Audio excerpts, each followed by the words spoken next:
tahun 1957, tahun itu belum ada listrik. Kita pakai damar, lampu templek yang pakai bahan bakar minyak tanah.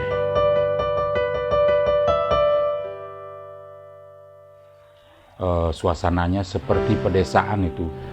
Nah, pada waktu itu situasinya betul-betul nyaman bagi saya.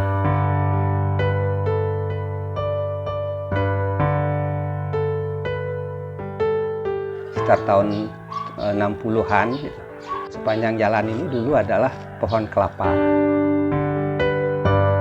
Yang tempat kita bermain dari masa kanak-kanak.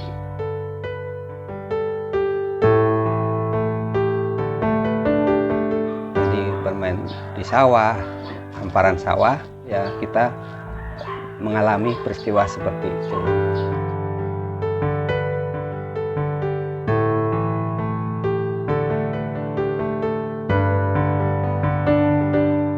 Bemo roda 3 banyak, bemo roda 4 banyak, dan hampir tiap rute pada waktu itu ada. Tepatnya sejak tahun 1987. Itu artinya suasana kota pada tempo dulu. Jadi nikmat kota Denpasar pada waktu masa-masa itu. Tahun 1997 saya sampai di kota Denpasar. Saya agak kaget karena suara yang dominan yaitu suara sepeda motor dan suara mobil.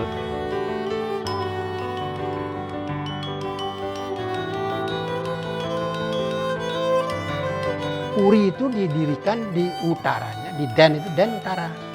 Pasar di utaranya pasar.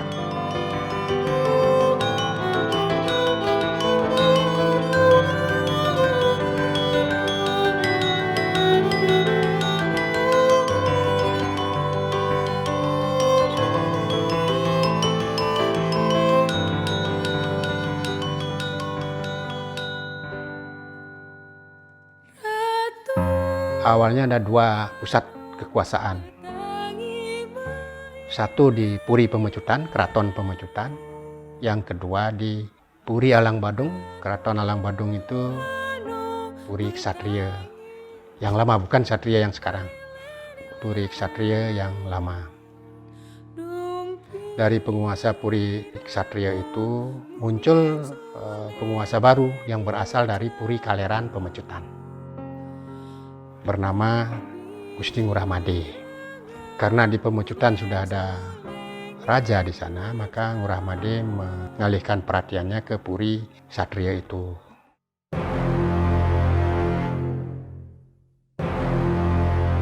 Gusti Ngurah Made ini menghimpun kekuatan untuk melakukan serangan terhadap penguasa di Puri Ksatria itu. Raja di Puri Ksatria itu terbunuh di dalam peristiwa perebutan kekuasaan itu. Karena Puri Ksatria sudah hancur, maka Ngurah Made membangun keraton baru, itu dinamakan Puri Denpasar. Itu tahunnya sekitar 1778. Maka sejak itu pusat pemerintahan ada juga di Puri Denpasar, selain Puri Pemecutan.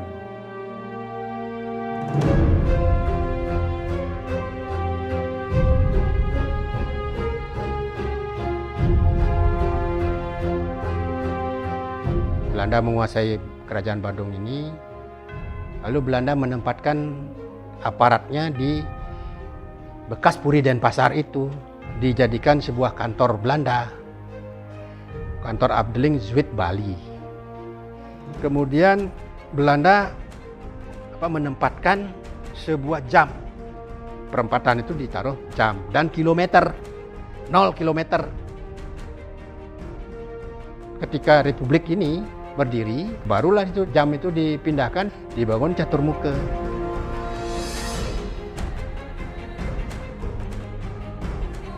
Zaman Belanda, zaman Jepang, zaman Republik, terus Denpasar itu dipakai sebagai nama ibu kota. Itu menjadi cikal bakal kota-kota, kabupaten, dan kota sekarang di Bali. Denpasar yang dari kerajaan menjadi kabupaten.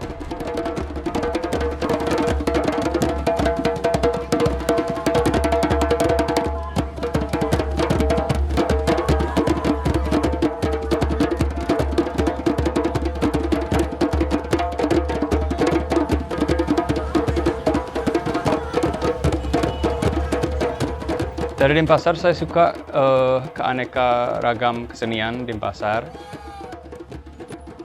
Dan kota Denpasar sebenarnya sangat kaya akan kesenian gamelan dan tari Bali. Saya mungkin tertarik dengan sesuatu yang telah hilang di garis sejarah atau yang harus digali.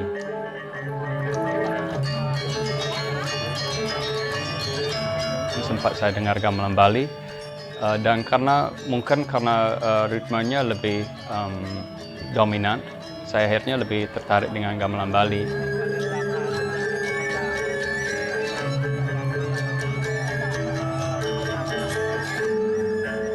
Sebenarnya tiap daerah kan punya ciri khas.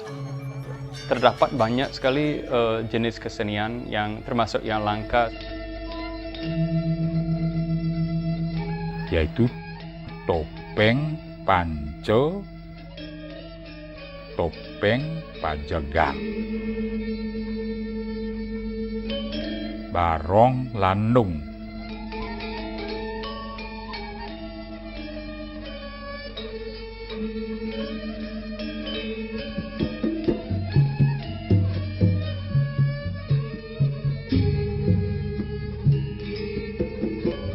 tari baris, tari legong.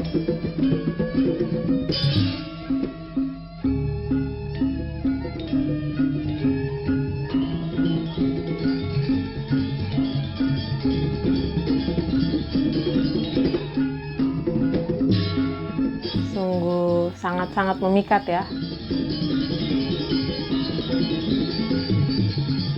Penduduknya betul seperti apa yang banyak dibicarakan oleh baik itu wisatawan maupun orang-orang yang sudah berkunjung ke sini, bahwa orang Bali itu ramah.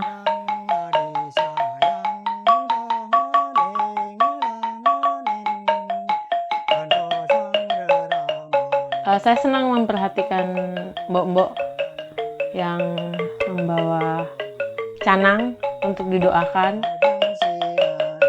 di pagi hari maupun di sore hari. Sangat syahdu, khususnya saat jam-jam tertentu. Penduduknya yang melakukan sembahyang, baik itu secara pribadi maupun bersama-sama.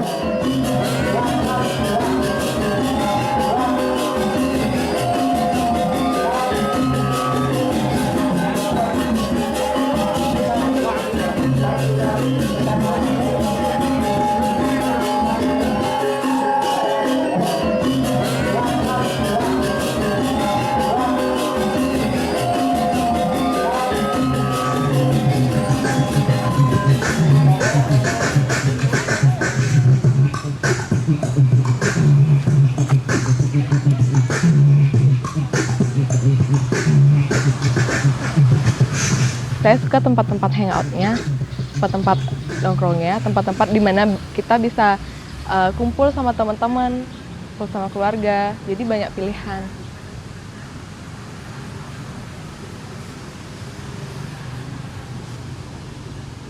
Pokoknya Denpasar tuh asik deh untuk kita bersosialisasi ataupun sekedar nongkrong doang.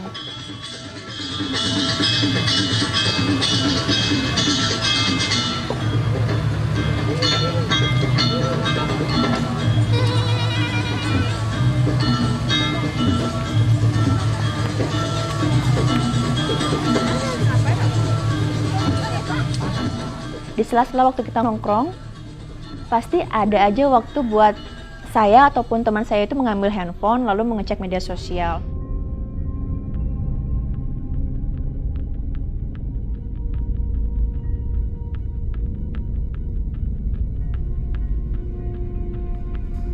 Padahal sebenarnya kita kan ketemu untuk ngobrol, bukan untuk ngecek HP. Jadinya itu yang bikin saya ngerasa sih kita tuh lebih care sama orang-orang di media sosial dibanding orang-orang di sekitar kita.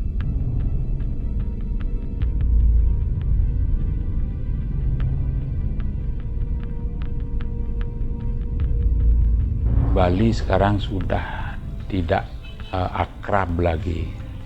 Kalau dulu tuh betul-betul friendly saya bilang. Kalau sekarang cuek, betul-betul cuek. Tidak pernah saling tegur sapa gitu, tidak pernah, jarang.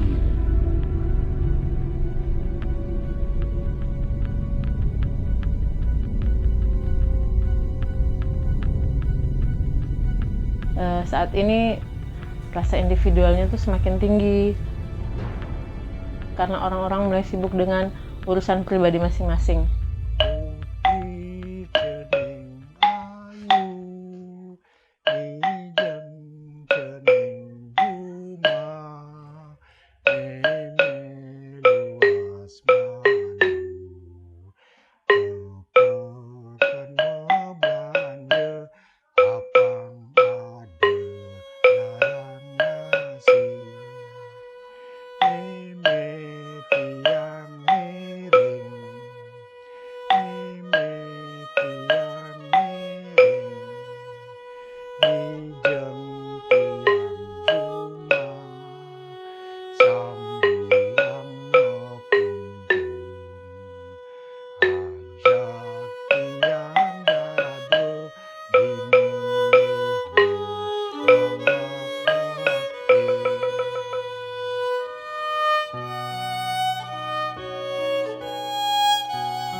Sekarang agak sulit menemukan jejak bangunan lama di Kota Denpasar, sangat-sangat sulit.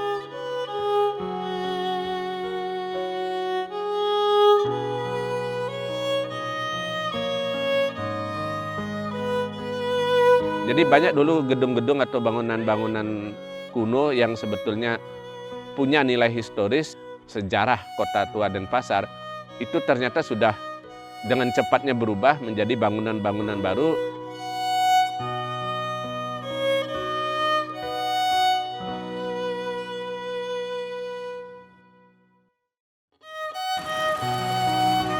Lahan hijaunya itu sudah menurun drastis sekali dan sekarang lebih banyak dipenuhi oleh bangunan.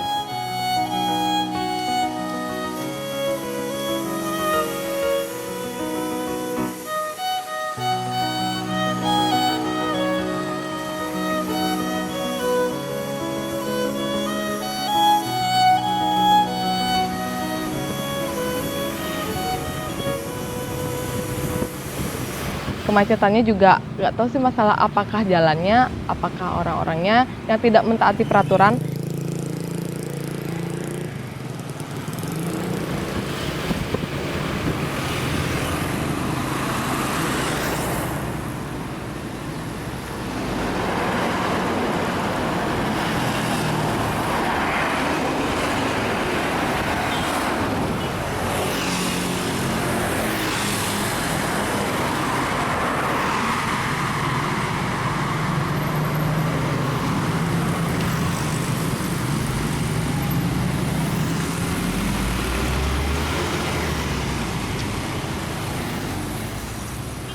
Transportasi umum di Kota Denpasar sudah mati sekarang itu karena orang kemana-mana juga serba susah nyari jalur.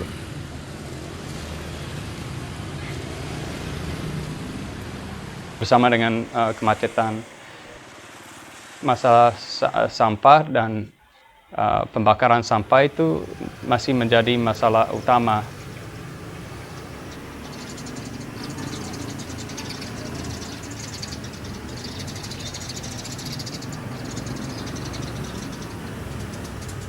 Semua warga kena permasalahan itu.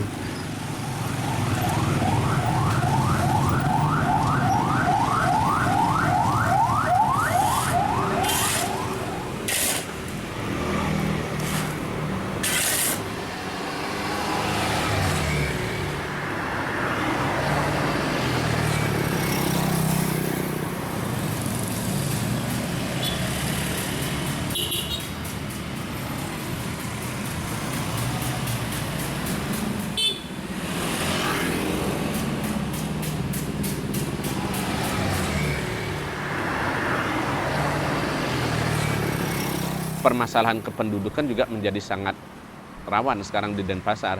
rawan dalam arti kata terjadi gesekan-gesekan antar golongan, antar suku, bahkan termasuk juga ancaman kriminalitas.